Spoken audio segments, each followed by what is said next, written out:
Ice is coming to the Super Bowl. Oh, yeah. Bad Bunny, you said you didn't want to perform, right? I do recall Bad Bunny making it very clear that he didn't want to perform anywhere in the United States of America because of ice. But yet somehow he was willing to accept a gig with the NFL.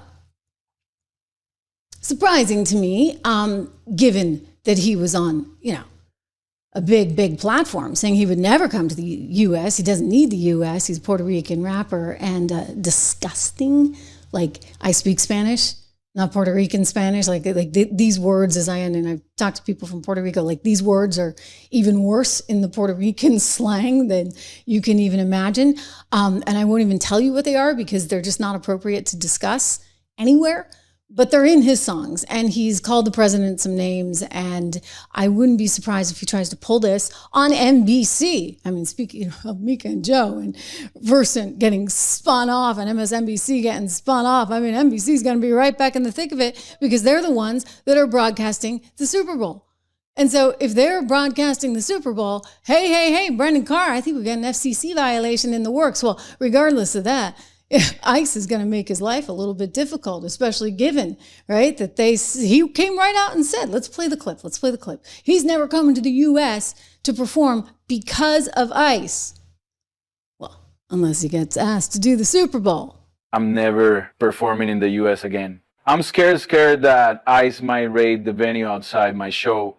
And honestly, I can't risk the safety of my fans like that. Mainland America just doesn't feel necessary to me anymore. I've already performed there plenty of times. Fans in the US have had lots of chances to see me live. That being said, I still care deeply about my Latino and Puerto Rican fans living in the States. Seeing me perform in Puerto Rico is always an option. That's why in my upcoming world tour, there are no stops in the continental US. Except for the Super Bowl. But buddy, people could get busted because ICE is going to be there.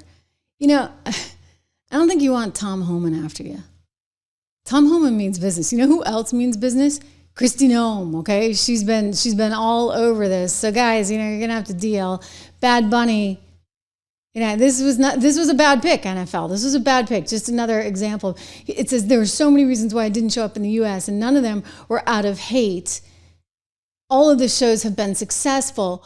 We were talking and we were very concerned that the maldito ICE could be outside of my concerts, he told one publication. Wow. Okay. So he does have really disgusting language, FYI. Now Homan's coming for him.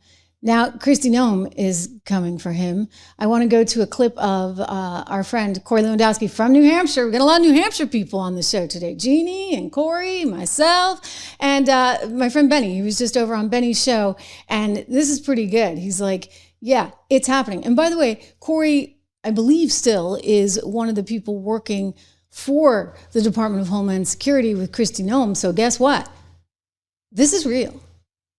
ICE have enforcement at the Super Bowl for the Bad Bunny Super Bowl halftime show?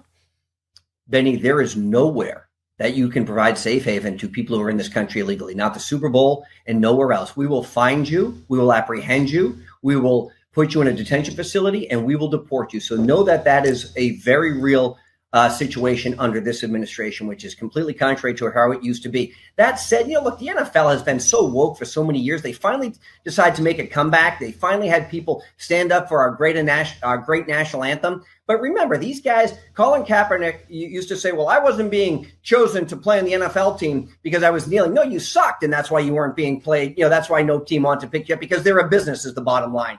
And so here's where we are, Benny. I used to love watching NFL games. I used to love watching baseball games. And when sports got into wokeness, I stopped doing it. Now, I still participate in a fantasy football league with some of the guys that I've known for 25 years and, want my players to win. But it's so shameful that they've decided to pick somebody who just seems to hate America so much to represent them at the halftime game. I was at the Super Bowl last year with President Trump. I had the chance to be in Louisiana in his box and watch the game and got to enjoy that. But listen, we should be trying to be inclusive and not exclusive. There are plenty of great bands and entertainment people out there who could be playing at that show that would be bringing people together and not separating them.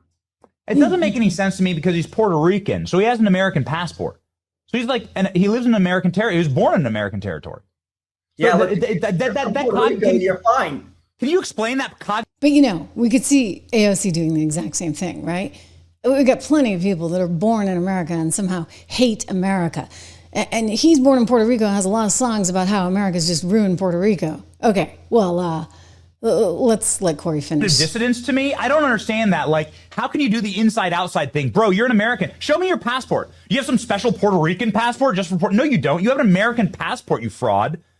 It's exactly right. Listen, if he was born in Puerto Rico, he's got a blue passport, just like the one that said I was born in Lowell, Massachusetts, right? We don't distinguish. We don't differentiate. You want to go to Puerto Rico, the only thing you can't do coming back from Puerto Rico is you can't bring fruit back. But you don't have to go through customs. You don't have to do anything else. It's an American territory. You can go there as often as you want. There are a whole bunch of direct flights. There's a beautiful property down there called Dorado. If you've never been, it's this incredible facility. Puerto Rico. I was just there. It's great. Beautiful. And by the way, if you're a full-time resident of the territory of Puerto Rico, you don't pay a federal income tax. Oh my God. I know. Another reason. By the way, I've done research into this. It's fascinating. You have to run your business out of Puerto Rico. Problem is, then you have to really run your business out of Puerto Rico and live in Puerto Rico. It's why hedge fund guys, though, love it. It's one of the luxuries that people have down there. And so you see more and more people from the mainland, as they refer to, right, the lower 48, moving down there for the tax benefits. So it's an incredible place, but let's not pretend the guy's he's not a U.S. citizen, because he is. Yeah, that's right. And it's just such a bad move. It's such a bad move for the NFL, for NBC. I mean, and don't forget, like, Iger's in this too. Bob Iger over at Disney, because he owns ESPN. You got the NFL and ESPN trying to do this deal, right? And they want to go international, by the way. Like, they're trying to put like 16 or 18 games overseas this year. They were just over in Dublin. Lovely place. That's my home from way back when, like 400 years ago. Anyway, no, southeastern part of Ireland. But if you look at what they're trying to do, they are trying to actually bring football international, and that's kind of a cool thing, right? But is this the goal? We want the Latino community, so therefore we're going to totally ruin our halftime show and possibly get an FCC violation. By the way, possibly jeopardize our ESPN NFL deal, because you see, it needs DOJ approval, it needs FCC approval, and it needs FTC approval. So this might not be like the wisest move right around now, you guys. They want to acquire, ESPN wants to acquire the NFL network, the NFL's linear red zone channel distribution, NFL fantasy. NFL will get a 10% equity stake in ESPN, assuming this all happens. But again, it's got to go through, and they're picking a really bad time to pick this fight. I mean, I don't know why can't we go with, Taylor Swift? I mean, that's a lot for Trish Regan to say she'd take Taylor Swift. I'd take anyone, like literally anyone, over this crude individual. I'll tell you, ABC's in enough trouble. They're running the risk now of not getting their ESPN deal through. Not a smart move for Iger. They've got ratings spiraling out of control over a Jimmy Fallon show, right? We talked about this the other day. They're down 73% from where they were in that really important critical category, the demo category. And Colbert's on his way out. That's a disaster at CBS. In fact, you know what? All of these shows are in such bad shape that Jimmy Fallon is picking everyone up. And Seth Meyers. Jimmy Fallon's out there on CNBC this week trying to say that his show is not political, that he never gets political because, he's the Johnny Carson model. I'm not so sure about that, but it points to, shall we say, guys, yet again, the desire for these networks to step away from politics. NBC is very deliberately trying to get away from politics. They don't want to run the risks that, say, Jimmy Kimmel was running. They're trying to they're getting away from MSNBC for a reason, and they're putting Jimmy Fallon out there on CNBC to project what? We're apolitical. So you should love our stock price. Watch. I am wondering how you're thinking about what you can put in a monologue, what it's like being on an FCC licensed avenue of broadcasting right now. Our show's never really been that political. We hit both sides equally, and we try to make everybody laugh. And that's really the way our show really works. I mean, really, that's just how it is, huh? Yeah. Anyway, Taylor Swift chose to go on NBC shows instead of ABC or CBS. And I'm just warning you, NBC, you're the ones broadcasting this thing. This may not have been such a smart idea. Well, now you're going to have ICE there, so the whole thing's going to turn into a God knows what show.